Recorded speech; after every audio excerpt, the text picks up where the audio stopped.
Hello students, आज के हमारे इस वीडियो लेक्चर में हम चर्चा करेंगे कवकों के सामान्य लक्षणों के बारे में। जैसे कि हमारे पिछले लेक्चर में हम बात कर चुके हैं कुछ सामान्य लक्षणों के बारे में, जिसके अंदर हमने पढ़ा था कि कवक की परिभाषा क्या होती है, कोशिका भित्ति जो कवक की होती है वो किससे निर्मित होती है। साथ ही अपन ने बात की थी कि कवकों में पोषण कितने प्रकार का होता है। उसके बाद चर्चा की थी अपन ने जो थैलस है कवक का वो कितने प्रकार का या किस किस प्रकार का होता है। आज के हमारे इस लेक्चर में हम बात करेंगे मुख्य रूप से कवक जो माइसीलियम है या फंगाई का जो माइसीलियम है, कवक जाल है, उसके प्रकारों के बारे में। तो जो कवक जाल होता है, जैसे कि अपन ने पिछले लेक्चर में बात की थी कि अधिकांश जो कवक होते हैं उनमें जो बीजाणु होते हैं वो अंकुरित होकर के cottony mass of branched filament बना देते हैं, यानी कि हाइफी या कवक तंतुओं का निर्माण करते हैं और कवक तंतु आपस में मिलकर के कवक जाल अर्थात माइसीलियम का निर्माण करते हैं। अब ये जो कवक जाल होते हैं, ये कवक जाल या तो देख सकते हैं अपन, या तो ये असेप्टेट, मल्टी न्यूक्लिएटेड और सिनोसिटिक होंगे। असेप्टेट से तात्पर्य है कि इसके अंदर सेप्टा नहीं होगा, यानी कि ये पट विहीन होंगे। यदि ये पट विहीन होंगे तो इसके अंदर एक से अधिक अपने को केंद्रक देखने को मिलेगा, अर्थात ये बहुकेंद्रक की ये मल्टी न्यूक्लिएटेड कंडीशन में होंगे। साथ ही साथ ये सिनोसिटिक अवस्था भी कहलाती है। तो सिनोसिटिक मतलब संकोशिकीय अवस्था। तो जो माइसीलियम है वो या तो पट विहीन होगा और या होगा वो पट युक्त। पट विहीन माइसीलियम विशेष तौर पर अपन कह सकते हैं पाया जाता है फाइकोमाइसिटीज के सदस्य वर्ग फाइकोमाइसिटीज के सदस्यों के अंदर। चित्र के माध्यम से भी अपन देख सकते हैं कि ये चित्र प्रदर्शित कर रहा है एक असेप्टेट मल्टी न्यूक्लिएटेड सिनोसिटिक माइसीलियम को, जहां अपन स्पष्ट तौर पे देख सकते हैं कि यहाँ पे किसी भी प्रकार के पट उपस्थित नहीं है, इसलिए इसे अपन कह रहे हैं एसेप्टेट माइसीलियम। और सारे न्यूक्लियस हैं वो एक ही साथ पड़े हुए हैं, तो अवस्था है बहुकेंद्रकीय अवस्था है और इस प्रकार का माइसीलियम को सिनोसिटिक या संकोशिकीय कवक जाल भी कहा जाता है। दूसरी तरफ अगर अपन यहाँ देखें तो ये जो चित्र है ये प्रदर्शित कर रहा है एक पट युक्त कवक जाल को। यहाँ पे पट की उपस्थिति की वजह से जो माइसीलियम है, कवक जाल है, इसमें अपन कह सकते हैं कि बहुकेंद्र की अवस्था नहीं देखने को मिलती, एक केंद्र की अवस्था देखने को मिलती है, क्योंकि हर एक जो चैम्बर है उसमें पट उपस्थित हैं, सेप्टा उपस्थित हैं और इस प्रकार का जो कवक जाल है वो कहलाता है पट युक्त या सेप्टेट माइसीलियम। अब जो सेप्टा होता है उसके अंदर पोर उपस्थित होते हैं। तो septa in the septate mycelium it contains pore, यानी कि ये जो सेप्टा अपने को यहाँ दिखाई दे रहे हैं इनके अंदर कुछ पोर या अपन कह सकते हैं छिद्र उपस्थित होंगे। यहाँ पे जो पोर्स या छिद्र हैं ये दो प्रकार के हो सकते हैं, अपन कह सकते हैं देयर में भी ये सिंपल सेंट्रल पोर हो सकता है कि एक केंद्रीय छिद्र यहाँ पे देखने को मिले, जैसा कि सामान्य तौर पे अपने को देखने को मिलता है एस्कोमाइसिटीज और जाइगोमाइसिटीज वर्ग की कवकों के अंदर। परंतु एक विशेष प्रकार का जो सेप्टा होता है या जिसे अपन कहते हैं डॉलीपोर सेप्टा, वो पाया जाता है बेसिडियोमाइसिटीज वर्ग के कवकों के अंदर। अब जो ये डोलीपोर सेप्टा होता है ये जो सामान्य पोर है, सिंपल पोर, उससे किस प्रकार से भिन्न है, तो इस चित्र के माध्यम से अपन देख सकते हैं। ये चित्र प्रदर्शित कर रहा है एक सिंपल सामान्य छिद्र या पोर को। तो ये सेप्टा है, यानी कि जो माइसीलियम है वो सेप्टेट है। अब जो सेप्टेट माइसीलियम यानी पट युक्त जो माइसीलियम है उसमें जो पोर्स हैं, छिद्र हैं, वो दो प्रकार के हो सकते हैं। या तो ये एक सिंपल सामान्य छिद्र होगा जिसमें अपन देख सकते हैं कि ये पट है और इन पट के बीच में ये एक सिंपल पोर देखने को मिलता है। परंतु जो बेसिडियोमाइसिटीज वर्ग के कवक हैं वहां पे एक विशेष प्रकार का सेप्टा देखने को मिलता है जिसे अपन कहते हैं डॉलीपोर सेप्टा। ये एक चारित्रिक विशेषता होती है वर्ग बेसिडियोमाइसिटीज की। यहाँ पे जो डॉलीपोर सेप्टा है, यहाँ पे जो सेप्टम होता है, जो पट होता है, वो थोड़ा सा स्वलन यानी कि थोड़ा सा फूला हुआ देखने को मिलता है, जहां पे पोर का निर्माण होता है। यानी कि जो सेप्टा है जहां पे पोर का निर्माण हो रहा है, वहां पे ये जो सेप्टा है ये आपको थोड़ा सा फूला हुआ देखने को मिलेगा।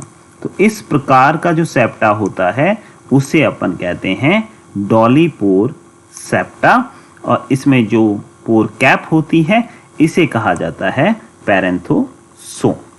तो पैरेंथोसोम या डॉलीपोर septa, it is the characteristic feature of basidiomycetes. Basidiomycetes वर्ग की चारित्रिक विशेषता है। तो ये बात हुई कवक जाल के प्रकारों के बारे में।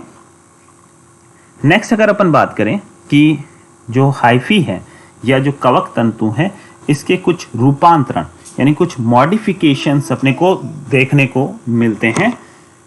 ये मॉडिफिकेशन किस किस प्रकार के होते हैं उनकी बात करते हैं। तो पहला जो मॉडिफिकेशन है वो है आपके प्लेक्टेनकाइमा।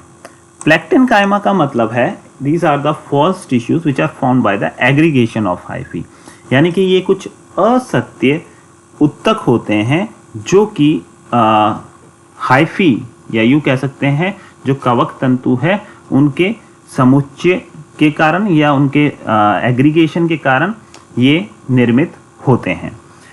अब जो प्लेक्टेनकाइमा है ये दो प्रकार की होती हैं। एक होता है आपके प्रोजेनकाइमा और दूसरा कहलाता है स्यूडोपैरेनकाइमा। क्योंकि अपन पहले कह चुके हैं कि ये असत्य उत्तक हैं जो कि कवक तंतुओं के समुच्चयन के कारण निर्मित होते हैं। एक हो सकता है इसमें प्रकार प्रोजेनकाइमा, यहाँ पे जो कवक तंतु हैं वो लूजली वोवन होते हैं, यानी कि अपन कह सकते हैं ज़्यादा ये गुंथित रूप में नहीं होते हैं, एक दूसरे से अलग होते हैं। और यहाँ पे हर एक जो कवक तंतु है वो अपनी एक अलग पहचान बनाए रखता है।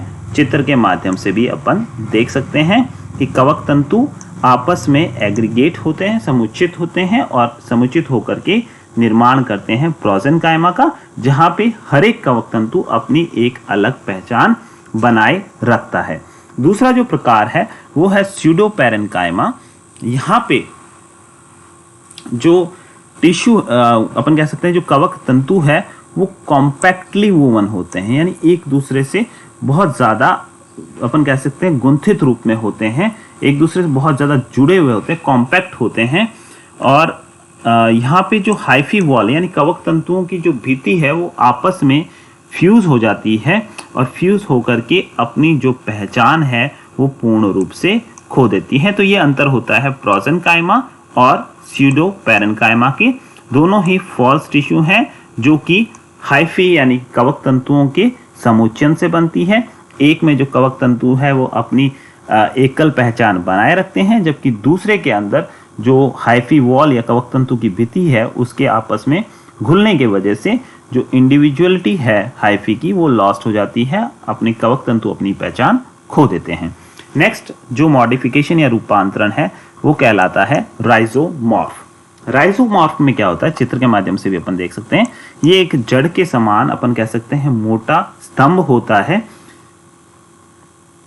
It is the thick stand of root like aggregation, यानी कि जड़ के समान समुच्चयन या एग्रीगेशन होता है, एक मोटा स्तंभ होता है उसका, जो कि कायिक कवक तंतु होते हैं उनका एग्रीगेशन होता है। यानी कायिक कवक तंतुओं के समुच्चयन से एक मोटा स्तंभ जड़ के समान निर्मित हो जाता है, जैसा कि चित्र में भी अपन देख सकते हैं जड़नुमा संरचना होती है।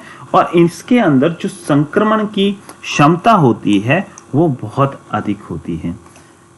उदाहरण अपन ले सकते हैं इसका आर्मिलेरिया मीलिया। नेक्स्ट अगर अपन रूपांतरण देखें किसका, कवक तंतु का, तो ये है स्क्लेरोशियम। स्क्लेरोशियम जो होती है ये एक कॉम्पैक्ट संरचना होती है जो कि या तो ग्लोबोस होगी या इलांगेटेड होगी, या तो गोलाकार होगी या दीर्घित होगी, जो अपन कह सकते हैं निर्मित होती है किससे, एग्रीगेशन ऑफ हाइफी, यानी कि जो कवक तंतु हैं उनके एग्रीगेशन या समुच्चयन से इसका निर्माण होता है। ये सामान्यतः जो स्क्लेरोशियम है ये सामान्यतः एक फंगस की एक सुप्तावस्था को प्रदर्शित करते हैं, यानी फंगस की एक रेस्टिंग स्टेज है, कवक की एक सुप्तावस्था को प्रदर्शित करते हैं ये स्क्लेरोशियम। और जब ये स्क्लेरोशियम जर्मिनेट होता है, अंकुरित होता है, तो ये या तो कवक तंतु का निर्माण करता है या फिर ये सीधे ही जननिक संरचनाओं का निर्माण कर देता है, जैसा कि अपने को देखने को मिलता है क्लेविसेप्स परप्यूरिया के अंदर, जो कि आपके अर्गट रोग उत्पन्न करता है, और राइजोक्टोनिया सोलानी जो कि रॉटिंग उत्पन्न करता है पादपों के अंदर। नेक्स्ट जो रूपांतरण है हाइफी या कवक तंतु का, यह कहलाता है आपके स्ट्रोमेटा।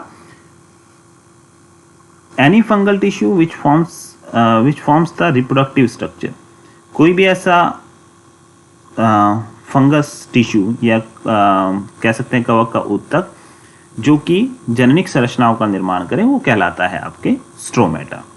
तो ये बात हुई आज हाइफी यानी कवक तंतुओं के रूपांतरण के बारे में, और साथ ही आज अपन ने चर्चा की थी इसके अंदर माइसीलियम्स के टाइप्स की, यानी कवक जाल के प्रकार की।